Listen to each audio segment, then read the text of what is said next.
Los, preno mata, preno, may preno. May preno.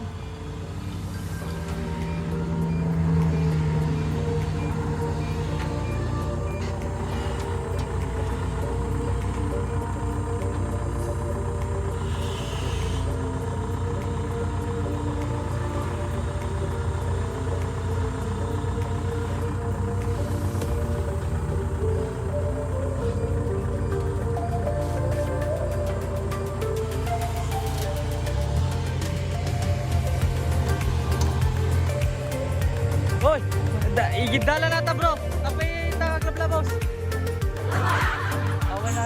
Oops, good day guys, welcome back at muling nagbabalik ang ating mga ka-farmers and I hope you are okay and of course you are looking forward the chapter we will do. And of course sa ating mga manonood, maraming salamat sa inyo at shoutout sa ating mga manonood na malalayong lugar at sa ating mga manonood na farmers at sa manonood na parehas nating may trabahong ganito. And shout out sa ating mga bashers dyan. Maraming salamat sa pagbabash at maraming nanonood sa atin. At syempre guys, huwag niyong kalimutan mag-subscribe sa ating YouTube channel, Joser Farming Official at Joser Capiral sa ating YouTube channel. At syempre mag-follow kayo for more info sa ating Facebook account.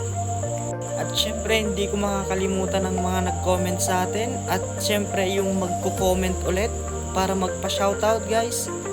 Shoutout ngayon kini Mr. Rolly Lamorena. Itutok lang brad ti talim di tarim na ingato na ata traktor mo. Low gear lang bro kunan na. From Tarlac News. Maraming salamat sa technique Mr. Rolly Lamorena. At syempre shoutout din kay Gil Castellano. Kadena lang katapat na at kahoy. Makakalis na yan ha. Maraming salamat sa technique boss. At syempre shoutout din kay Ronald Vidania. Uray awan harvester dita kaya kiyaw nata. Kawayan lang kay tali kailangan nata boss. Maraming salamat sa mga technique na sinabi niyo mga bossing. At maraming salamat din sa pagtangkilik ng ating mga video bossing. At I hope na sana mas marami pa tayong matututunan at magpagsasamahan boss. And with everything you are watching now, I hope we can learn a lot. And just keep supporting guys. At mag-proceed na tayo sa ating gagawin ngayon sa araw na ito. At syempre sa nakikita natin ngayon ay pre-test muna tayo guys sa kanilang napulot. Ang mga nakasakong mais na yan. Para makita natin na kondisyon ng ating halimaw. At ito na nga guys, ang ginagawa natin ngayon ay mano-mano nating tinitreshing ang mais natin ngayon guys. Ito na nga, ginagawa na natin yung dapat gawin.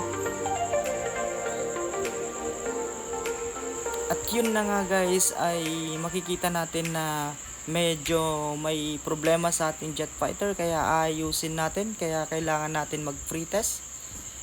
Ang jet fighter natin ngayon guys ay pang corn. Ay maaari din naman natin gamitin siya sa pangpalay. Double purpose na to guys. Makikita nyo naman. So tayo ngayon ay nagpalit ng nuts. Natural lang po guys na nasisira yan yung nuts natin kasi lagi natin ginagamit. Kaya yan ay pinalitan na natin ng bago. So ngayon guys, patuloy na iniikot. So ibig sabihin lost thread na to guys.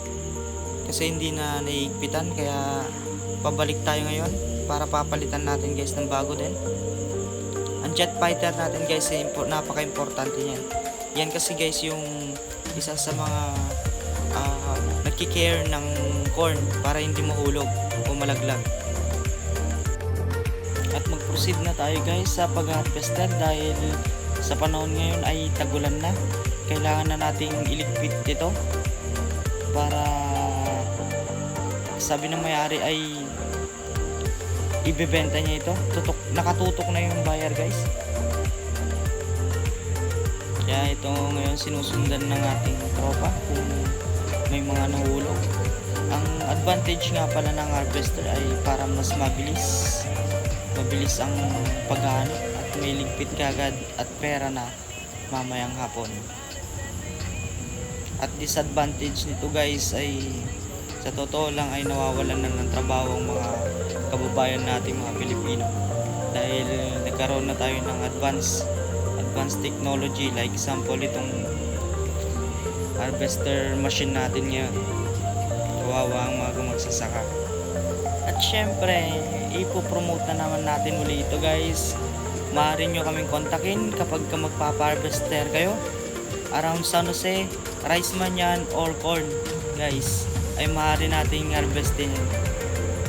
At ngayon guys, patapos na siya at natapos natin ng 3.5 oras sa ating pag-harvester guys. So yung natitira ay konting-konti na lang yan guys. So naghahakot na tayo para makasabay tayo guys. Ito na siya, fast technology and advanced technology na tayo guys, nakakasabay na tayo sa ibang bansa.